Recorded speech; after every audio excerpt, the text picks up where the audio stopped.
Olá, amigos do Canal 20 da NET. Está no ar mais uma edição do nosso Porto Alegre em Revista. Programa transmitido todas as quintas-feiras, às 22 horas, com mais 3 reprises durante a semana. O patrocínio é do Sistema Domus de Ensino, Melnick Even, Cresci RS, Hotel Plaza São Rafael, Giovanella Espaço de Eventos e Buffet Dona Laura. Nosso tema inicial da edição de hoje diz respeito à Previdência Social, sobre a recente decisão do Supremo Tribunal Federal em torno da revisão do melhor benefício. Processo que teve origem aqui no Rio Grande do Sul, por intermédio do advogado Dayson Portanova, que está conosco aqui no estúdio, juntamente com o nosso comentarista Adelicel. Obrigado pela sua participação, Dr. Dayson. Olá, é sempre um prazer estar aqui no convívio de Vossa Senhoria e principalmente no nosso sempre vereador Adelicel. O senhor poderia fornecer maiores detalhes a respeito desta tese sua que foi defendida e aprovada e com ampla repercussão nacional da melhor aposentadoria? Pois é, nós estamos vivendo num processo cotidiano de busca de melhoria das aposentadorias. No caso específico, foi um processo concedido em 1981. Então já se verifica de antemão um universo de pessoas que podem estar atingidas por este processo e essa decisão do Supremo Tribunal Federal. O que a tese, em suma, busca? Um trabalhador que tenha mais de 30 anos de serviço, ele pode muitas vezes continuar trabalhando e se aposentar com 31, 32, 33, 35 ou até 40 anos. Nesse período, diante de várias circunstâncias, muitas vezes alterações salariais, gratificações que o trabalhador perde no curso da vida, ele poderia ter se aposentado com menos tempo de contribuição, portanto lá com 30 anos ou 31, quando se aposentou com 40 anos, e poderia ter uma retrospectiva desse benefício com uma retribuição maior. Então, quando vai se buscar esta retrospectiva há 2, 3, 5 anos atrás e verifica que o trabalhador poderia receber mais do que ele está ganhando, o Supremo Tribunal Federal diz que, com base no direito adquirido, mesmo não alterada a lei, mas havendo alterações salariais, alterações de remuneração, de critérios de reajustamento do próprio cálculo, pode o trabalhador se aposentar e buscar uma aposentadoria com menos tempo de contribuição, mas com maior valor de retribuição. Só para a gente mais ou menos compreender, a situação julgada naquele processo do Supremo Tribunal Federal, o trabalhador tinha 37 anos de trabalho, com 37 anos ganhava R$ 1.700. Ele retroagindo a aposentadoria para 34 anos, portanto com um pouco menos de tempo e um pouco menos do percentual, ele passaria para R$ 2.100. Era 22% de diferença no benefício. Então isto acabou repercutindo para todos os trabalhadores que possam estar nessa situação. Só que veja, a decisão do Supremo não se aplica para todo mundo. Foi no caso concreto e cada trabalhador deverá buscar a reivindicação do seu melhor benefício, que deverá ser calculada. Não adianta simplesmente atirar para cima e dizer, olha, eu quero o meu melhor benefício. Não, você tem que calcular porque pode haver a variação salarial nesse período. Eu imagino, Dayson, a importância que tem essa decisão para Porto Alegre. Nós já conversamos da outra feita, o número significativo de pessoas acima de 60 anos em Porto Alegre, tudo indica que nós temos mais de 25% de pessoas em Porto Alegre acima dessa idade. O impacto sobre Porto Alegre. Veja, Adelicel, se nós analisarmos do ponto de vista da economia, o aposentado realmente representa mais de 20, 25% da economia. Isto, se você conseguir recuperar, vamos supor que nós temos 1 milhão de beneficiários no Rio Grande do Sul e nós recuperamos aí em torno de 250 mil, 300 mil trabalhadores com benefício um pouco melhor. Isso aquece a economia, garante uma atividade comercial mais efetiva, o aposentado e a pensionista têm uma retribuição melhor, tem um equilíbrio melhor da sua vida econômica, né? E consegue, muitas vezes, modificar a sua condição também para a cidade, porque a cidade acaba também sendo rentabilizada nesse projeto de movimentação da economia como um todo. E veja, Adeli, estas situações projetadas para Porto Alegre, ela é significante. Também para o Brasil, né? Porque nós temos um universo que pode atingir de 1 milhão a 3 milhões de pessoas no mínimo, e não são só as aposentadorias. Muitas vezes a pensão que é gerada pelo óbito do aposentado pode estar errada e, consequentemente, aquela pensão com o benefício originário gerado de uma forma incorreta também pode ser revista. Então, nós podemos alavancar um pouco mais ainda esse número de pessoas, porque aí as mulheres também podem ter a revisão desse benefício quando percebendo pensão. E qual deve ser o procedimento do telespectador que está, neste momento, nos acompanhando no Canal 20, pela internet também, e que está nessa situação, Dr. Dayson? Bom, o primeiro detalhe é que nem todo mundo pode ter o direito. Então, ela tem que ser verificada a condição desse trabalhador. O trabalhador pode ter 30 anos e 1 dia e pode ter essa revisão. Em algumas situações, o trabalhador pode ter 35 anos e não ter a revisão. Tem que ser feito o cálculo. Portanto, o trabalhador deve ter a cópia do seu processo administrativo, a sua carta de concessão, procurar um especialista na área, procurar o próprio INSS, quem sabe a Previdência se mobiliza e se sensibiliza diante da decisão do Supremo Tribunal Federal e revisa os benefícios quando provocado, mas tem que se fazer o cálculo. Porque não adianta as pessoas simplesmente acharem que têm o direito, porque cada situação é uma. E os benefícios que se protegem aqui nesta decisão são as pensões originárias de aposentadoria por tempo de contribuição, aposentadorias especiais e por idade e os benefícios originários desta condição. As aposentadorias por invalidez e auxílio-doença não se enquadram nessa situação. Então também o trabalhador deve entender que não é uma decisão que atinge todos os benefícios. Então há uma certa segmentação. E, por fim, o que é mais importante ainda é que o trabalhador tem que estar atento, principalmente se ele teve variação salarial na sua vida profissional. Porque muitas vezes é essa variação salarial que vai interferir no cálculo do benefício. E tudo isso graças a um processo originário da Portanove Advogados Associados, ainda junto ao TRF da 4ª Região. Olha, foi uma novela, porque a gente até brincava aqui, fora da entrevista, no estúdio, começamos sempre perdendo essas ações, né? Então, aqui no tribunal, nós perdíamos de 4-2, depois conseguimos virar para 4-2 a favor do segurado. No Supremo Tribunal Federal, perdíamos de 3-1 e viramos para o 6-4. É uma briga que já remonta a praticamente 14 anos de um processo judicial que chegou com repercussão geral. E é uma grata satisfação saber que é originário do Rio Grande do Sul, saber que a luta ainda continua e sempre está presente pelo trabalho do Rio Grande do Sul. E o Tribunal Regional tem um detalhe importante nisso, que é a capacidade de jurisdição dessa corte. Por isso que nós, aqui no Porto Alegre em Revista, queremos marcar as questões importantes da cidade. O que tem origem aqui, os encantos que Porto Alegre tem, a elaboração teórica na área do direito, na área institucional em geral, e especialmente uma área que nós temos tratado já aqui, e vamos continuar tratando, que é a questão urbana.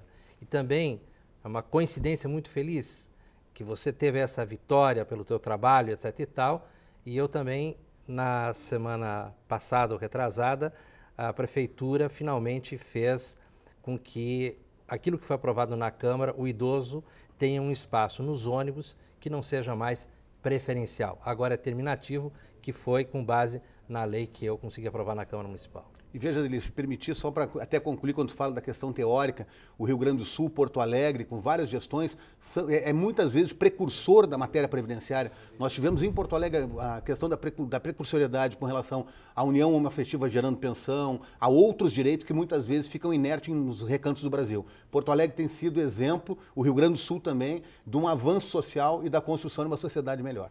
Dr. Dayson Portanova, muito obrigado pela sua participação aqui no Canal 20 da NET e parabéns pelo seu trabalho. Eu que agradeço também aos telespectadores que estão aí nos ouvindo, né? E mais uma vez, Adeli, fico honrado de estar aqui podendo debater com Vossa Excelência. Obrigado. Logo após o intervalo comercial, Momento Educação com o sistema DOMS de ensino. Já voltamos. Pra mim, economizar é comprar... Bem tranquila. Bem crocante. Bem novinha. Bem fresquinho. Pra mim. Economizar é... Pra mim, economizar é comprar... Bem macia.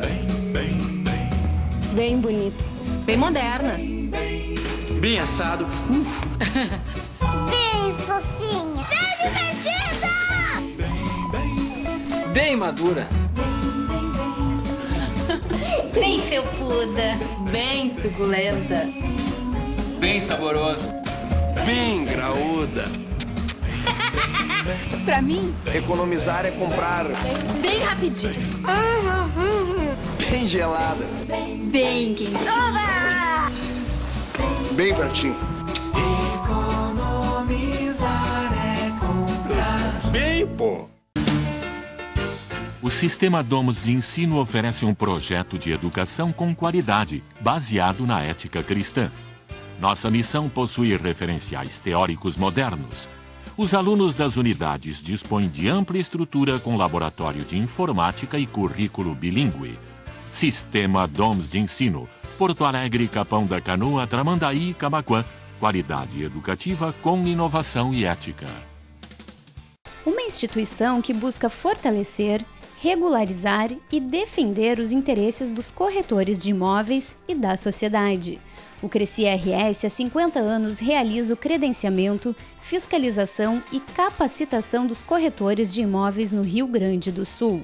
Pensando em estar sempre próximo dos seus credenciados, o Cresci RS possui 37 delegacias regionais, espalhadas pelas principais cidades do interior, além da sede principal em Porto Alegre.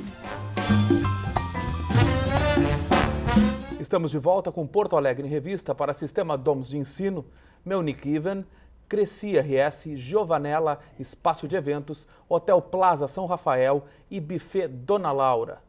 Nosso programa que pode ser acompanhado também através da internet, pelas redes sociais e pelo YouTube, Porto Alegre em Revista. A Delicel, temos um amigo telespectador, jornalista que nos acompanha em Israel, Nelson Burd, que nos mandou um e-mail, que nos acompanha pelo YouTube, né? E também a irmã da nossa produtora Tatiana Feldens, a Cristiana Feldens, que estava nos acompanhando na Austrália e agora está aqui conosco no estúdio, Adeli. Eu acho que é maravilhoso essa questão das redes sociais, especialmente do YouTube, para que o pessoal possa acompanhar, quem não puder nos acompanhar no canal 20 da NET, no dia seguinte ou qualquer outro dia possa nos acompanhar e também rever os programas antigos, porque nós vamos sempre apresentar questões de Porto Alegre e apresentar soluções e mostrar como instituições aqui fazem um trabalho diferenciado, como é o caso hoje de nós poder aqui discutir com o Sistema Domus de Ensino. Exatamente, está na hora do Momento Educação com o Sistema Domus de Ensino, espaço que será veiculado em todas as nossas primeiras edições de cada mês. E os nossos convidados de hoje são o diretor da Unidade Domus Zona Sul, professor Aldair Kronbauer, e o coordenador de Relações Empresariais da Faculdade Tecnodomus, professor Arno Ourich. Muito obrigado pela presença dos senhores. Obrigado pela oportunidade. Obrigado. Prazer sempre falar contigo e com os telespectadores aí, dando notícias aí do Tecnodomus, né? Professor Arno, que é nosso antigo amigo desde a época dos 6h30. Isso. É uma satisfação sempre estar com o senhor. As últimas novidades da Tecnodomus, a busca destas parcerias com as empresas e a Faculdade Tecnodomus. Tudo bem sabe, os telespectadores também, até em função de intervenções anteriores, né, que o Domus ele tem uma peculiaridade dentro da sua pedagogia, que é exatamente o sistema dual de ensino, que tem como base uma coparticipação da faculdade junto com as empresas. Então, na verdade, uma corresponsabilidade na formação do estudante. Então, a faculdade dando todo aquele suporte teórico, né, qualificado, e a empresa disponibilizando espaços para que exatamente aconteça essa prática, né, de toda aquela teoria adquirida. Este é o grande diferencial da Faculdade Tecnodomus, professor Arno. Perfeitamente, é o nosso diferencial.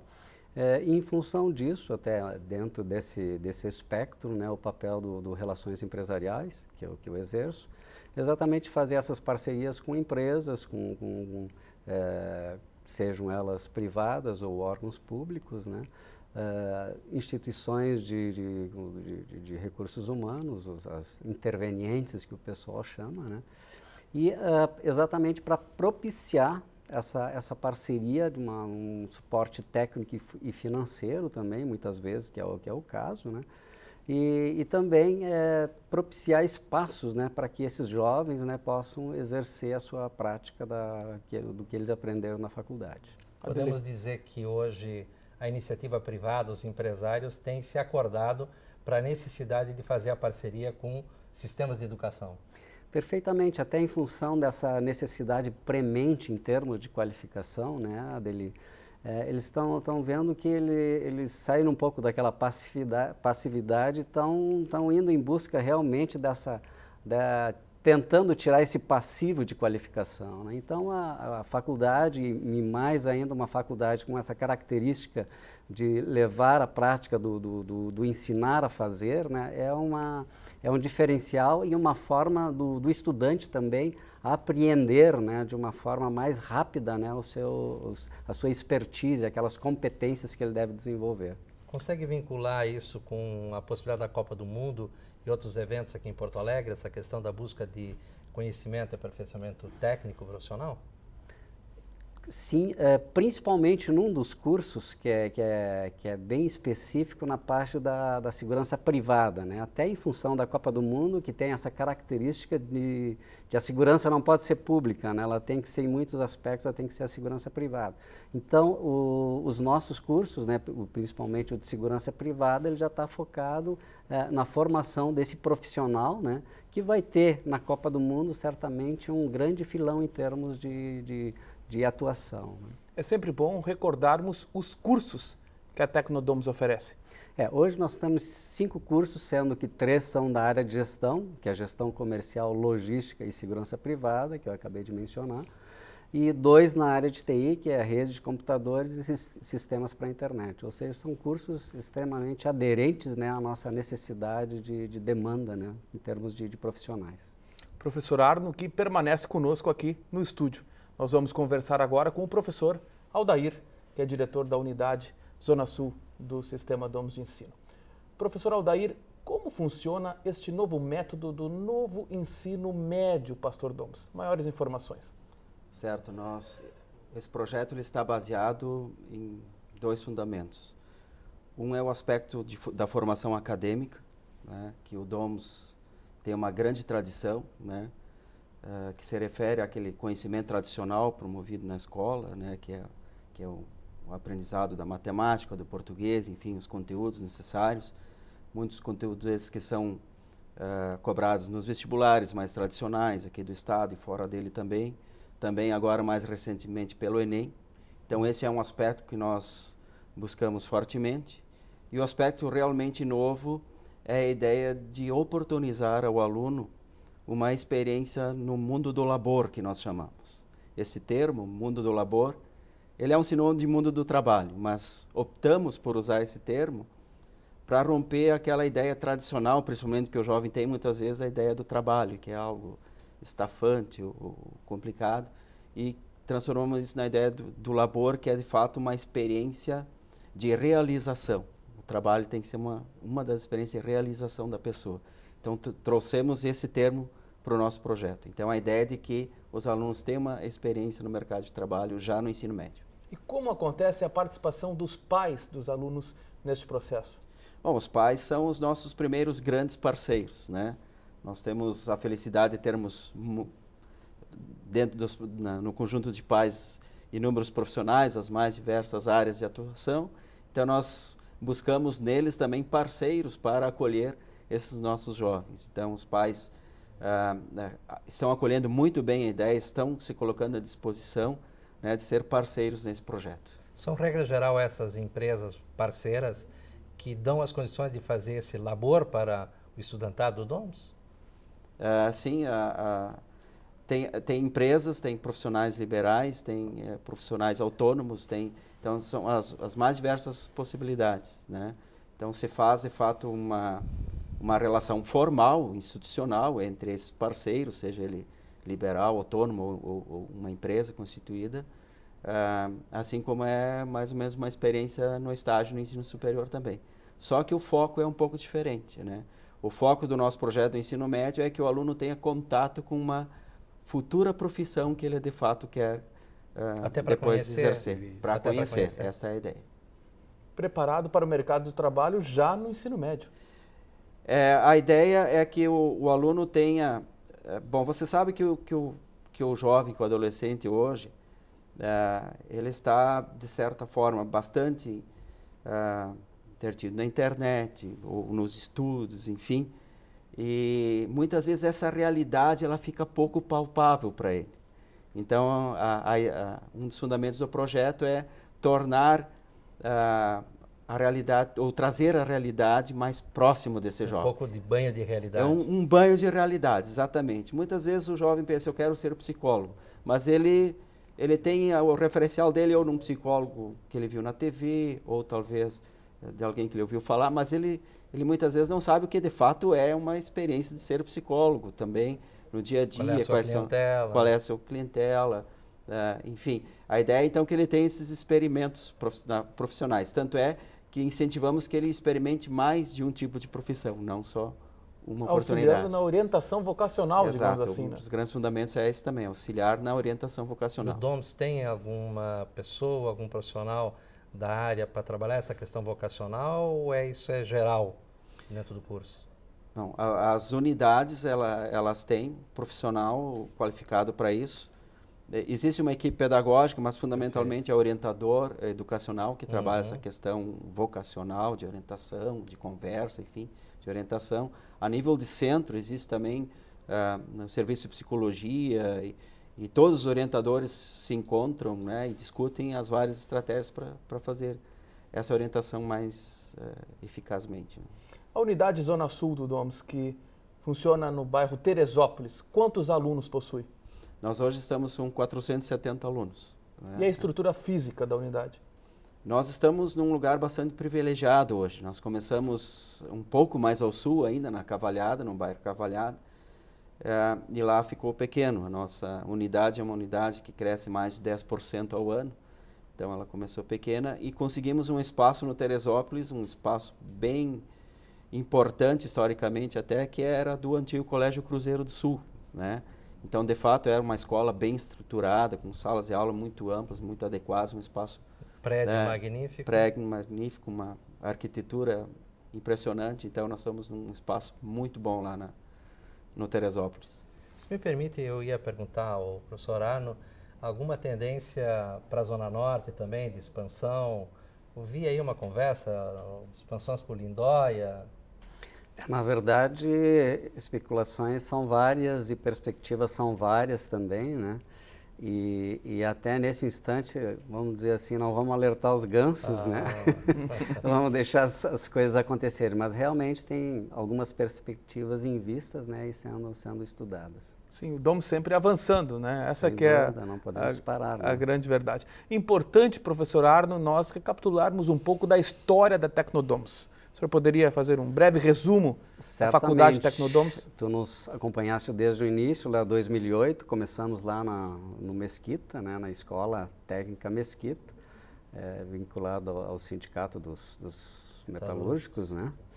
E até porque o nosso modelo, ele era um modelo bem radical em termos de pedagogia, nós estávamos seguindo ipsis literis, né, o modelo alemão, em termos daquela pedagogia da alternância, né, de imersão, 2 meses e meio na academia, depois 2 meses na prática e fazendo aquele rodízio, né. Então aquilo funcionou até um certo tempo, só que até em termos de legislação, em termos de cultura das próprias empresas, aquilo não foi mais possível. Então mudamos a nossa forma da pedagogia, deixamos ainda um teor muito forte do sistema dual, né? Mas não mais em termos de imersão, mas de uma flexibilização, de uma troca diária, né? Então o estudante fica durante o dia no trabalho e à noite ele faz a sua faculdade, mas de uma forma um pouco diferente, né? Ou seja, os nossos cursos todos, desde o início, são incentivados a fazer o estágio e a partir do 3º semestre, todos os cursos têm o estágio obrigatório. Então, os cursos de gestão, eles têm 3 semestres de estágio obrigatório e nos cursos de TI, eles têm 4 semestres de estágio obrigatório. Então, eu diria assim, uma carga horária extremamente importante, né, e vital, né, na formação prática daquele estudante. Tá? Então, E a partir daí, então, a partir dessa flexibilização, isso aconteceu em 2009, nos mudamos para Américo Vespúcio, como o curso passou a ser noturno, né? Não mais durante o dia, como era antes, que aí se viabilizava o Mesquita, né? Então, a partir do momento que passamos para o curso noturno, aí viabilizamos a nossa área ali no Higienópolis, né? E a partir dali estamos ali. E uma coisa importante até que tu salientaste em termos de histórico, a partir de um momento que nós nos mudamos, nós já pleiteamos, né, essa mudança de endereço no MEC. Então, podemos dizer agora que recentemente, 2 dias atrás, saiu essa homologação em termos dessa tramitação de vários anos, né, para a gente conseguir homologar essa mudança de endereço. Então, agora a faculdade, já pelo MEC, está oficializada essa mudança de endereço. Tá? E dentro desse enfoque todo, desse histórico, o que nós podemos dizer, principalmente também em termos das parcerias, que é um dos aspectos fortes, né, que nós nos preocupamos muito. Cada vez mais temos parcerias fortes com empresas grandes, né? Esse ambiente de parcerias para estágio, ele já existe uma geração espontânea, ou seja, das próprias empresas, que nem o Adeli comentou, as próprias empresas já começam a perceber esse diferencial qualitativo, né, na formação, e já começam a nos procurar. Então, cada vez mais estamos conseguindo fazer essa expansão em termos de parceria com empresas importantes nos diversos segmentos, né, de atuação. Temos mais 1 minuto e 30, nos informa a Tatiana. Recado final, professor Arno. 2 eventos importantes que vão acontecer em 2013. Um deles é a continuação de um evento que já aconteceu em 2012, que é a Mostra de Ciência e Tecnologia. Mostra de Ciência e Tecnologia, eu diria assim, é um dos momentos importantes onde as empresas parceiras, os estudantes pesquisam durante o semestre, fazem os seus trabalhos e apresentam durante 2 dias, 7 e 8 de junho. Então, durante esses 2 dias, então, são apresentados painéis, oficinas, as empresas vêm e mostram os seus serviços, os seus diferenciais, tanto para os estudantes das diversas áreas, como para a comunidade em geral. E logo no mês seguinte, dia 15 e 16 de julho, teremos aqui em Porto Alegre, nas dependências do DOMS, o 5º Congresso dos Professores de Ensino Superior da Rede Sinodal de Educação. Então também vai ser um evento extremamente importante no que se refere à troca de experiência dos professores do ensino superior da rede. Professor Aldair? Bom, eu convido a todos que querem conhecer a nossa instituição lá na Zona Sul, no bairro Teresópolis, um bairro charmoso, né? Venham conhecer a consistência que nós temos em termos de educação para os filhos, né, e filhas do povo porto-alegrense. Então, agradecer também a oportunidade de estar aqui divulgando o nosso projeto. Adelicel? Nós queríamos fazer um apelo a todos os nossos telespectadores que mantenham contato conosco, que tentem divulgar que nós estaremos, além das quintas-feiras, em 3 repetições no canal 20 da NET e nas redes sociais. E neste ponto encerramos mais uma edição do nosso Porto Alegre em Revista. Até a próxima!